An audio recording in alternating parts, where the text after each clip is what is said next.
We are looking at the prospect of tariffs being slapped on goods coming from Mexico, and that could be happening in less than a week's time. What would that mean to your state of Michigan? Well, it would not be good. It would hit Michigan particularly hard, the auto industry. I'm very concerned about these tariffs and what it's going to mean to workers in my state. Certainly, if these tariffs hit, you're likely to see a hit to profits, and ultimately that means to the profit-sharing checks that are going to be going to auto workers. You know, if you look at last year, folks from General Motors received over $10,000 in profit-sharing checks, Ford over $7,000 in checks. These tariffs, if they go through, and based on some of the analysis that I've seen, it could be a significant hit to the profitability of domestic automakers, and the end result will be less money for auto workers and many people who are employed in my state. There has been talk of some Republican senators saying that they would vote against this. They would try and potentially override President Trump's order for this. I don't know how likely that is, but have you spoken with any of your Republican counterparts in the Senate about any of this? I have. I mean, my Republican counterparts are very concerned about these tariffs, the impact on their states. You know, basically, this doesn't really address the issue on the border, but what it does is it hurts workers and businesses in our respective states. So I think there will be broad opposition to the way these tariffs are being imposed on something that's not related to a trade issue. This is a separate policy issue. It certainly goes down a very slippery slope when you start imposing tariffs that are going to hurt workers in our country and not really deal with the trade issue. So what happens next? Have you had conversations with the administration? I have not had direct conversations. My Republican colleagues have. I know there was a pretty spirited meeting with folks yesterday trying to encourage the president not to do this, that this does not make sense. You shouldn't put the cost of what's happening at the border on the backs of workers and of small businesses and auto suppliers in my state. Hey, Senator, sorry, Rick, just real quick. Are all tariffs not created equal? I'm just thinking about Senator Schumer saying hang tough on the China tariffs. Do you favor those or the administration's approach to China, or no tariffs of any kind anywhere, or is Mexico different?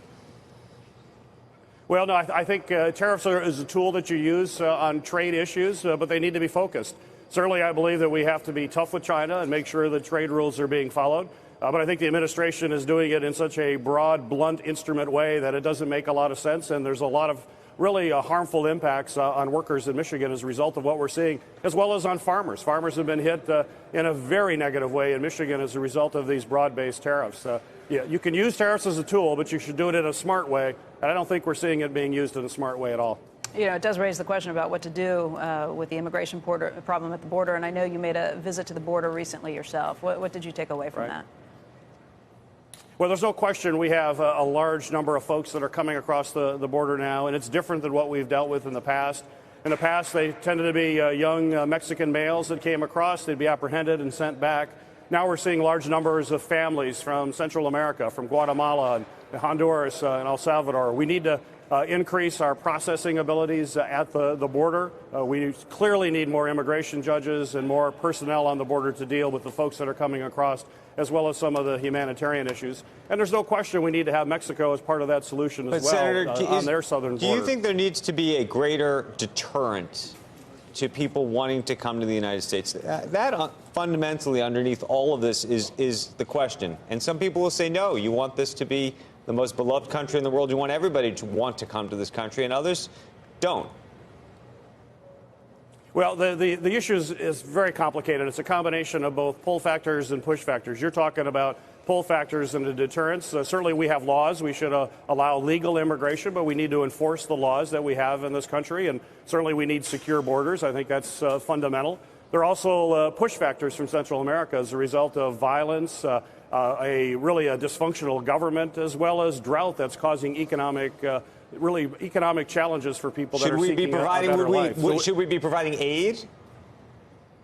I think that's part of it. Certainly, that's part of the issue, is to help people stay in their country, which they want to. But we also have to secure our borders. You have to be doing both. There is no one silver bullet to deal with this issue. It's comprehensive. You've got to have secure borders. You've got to process asylum claims a whole lot quicker than we're doing right now. And if folks don't qualify for asylum, they need to be repatriated back to their country.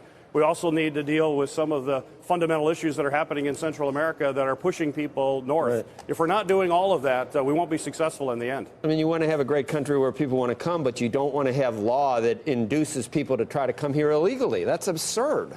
That's absurd. Of course, people want to come here, but you don't want to make it grease the skids that they game the system from people who are waiting. Come here, they get in. 20 days later, they're released into the normal population. That's insane. No one would run a country like that. You're absolutely right. No, we have to be a nation of laws. We have to do it properly. But as you said, we have asylum laws like every major democratic country that if people are fleeing violence and fear and persecution, that the Statute of Liberty really does mean something in the United States. But we are a country of laws, and we have to make sure we're enforcing those laws and securing our border.